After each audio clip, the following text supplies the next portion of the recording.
A shift in power in college football. New York Jets have a new quarterback. NBA superstar or not. It all starts Coming in 5, 4.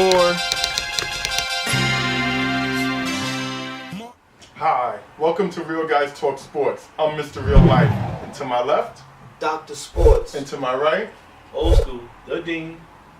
News I want to share with you here in the world of college athletics is this really could be a game changer. So this is what we have from the National Labor Relations Board in Chicago. They have now officially ruled that football players, specifically at Northwestern University, are school employees and can unionize. Northwestern University college football team wins the right to unionize. Meaning, if they do unionize, that they can hypothetically get paid to play football. Come on, win the right. They always had the right.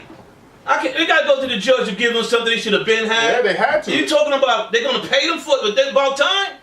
Good thing. Are you back kidding then? me? Yeah, all right. They've been stealing the money all I these don't agree. years. I do not agree at all. You take away from the love of what school you're going to. It won't be, oh, Michael Jordan went to North Carolina.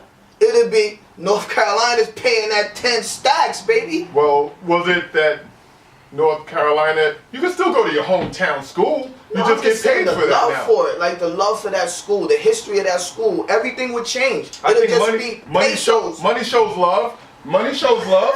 You got kids out there who they can't even afford to put their clothes on. They got a budget on how much money they can get here and there, and you talking about love?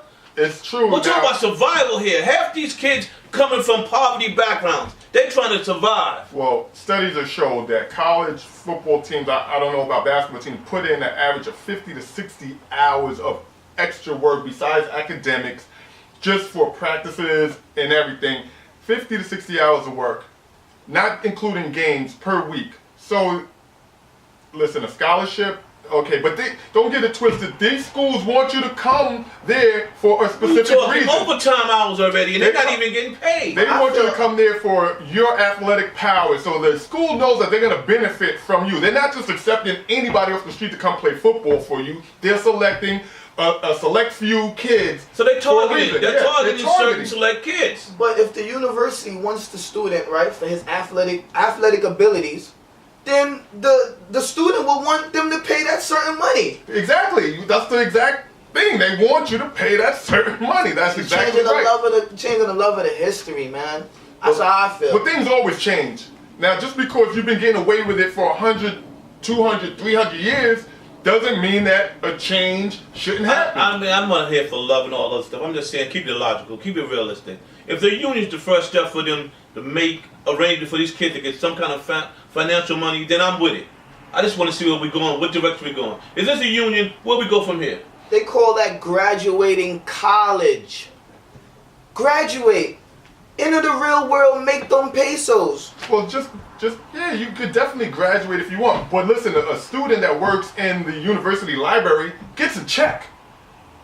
They still have love for their university, but they're working in the student center. They get paid for that work. So what's the difference now? You're going out there filling 100,000 stadium and performing on a high level, and the president of the university and all of their board members are making that money. Why 100%. shouldn't you get a piece of it? What I need to hear is, let's start talking some numbers. Okay, after we got the union here, they need to start setting up what's we considered, I mean, what kind of numbers we're talking I about? agree. We got 45 so on what the would team. you say the salary would be for that particular player? Let's play us. And is every player getting the same salary if they come to that school?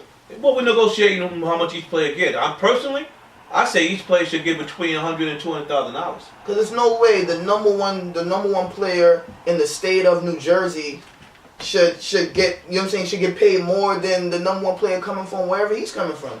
Just like in anything in life, I think it should be performance based. So based on your performance and based on your recruiting, that's what you get paid. But there should definitely be a compensation. I think this has been a long time in coming. I'm looking forward to see how other universities fall in line into how other players and other teams. I think it's a step in the right direction. We can get with the numbers. I mean, of course, there got to be a cap. We can't get ridiculous in a college setting, but with some realistic numbers, $100,000, $200,000 per player. Listen, I mean, if you want us to figure it out for you, you're gonna have to come and pay real guys some real money, all right?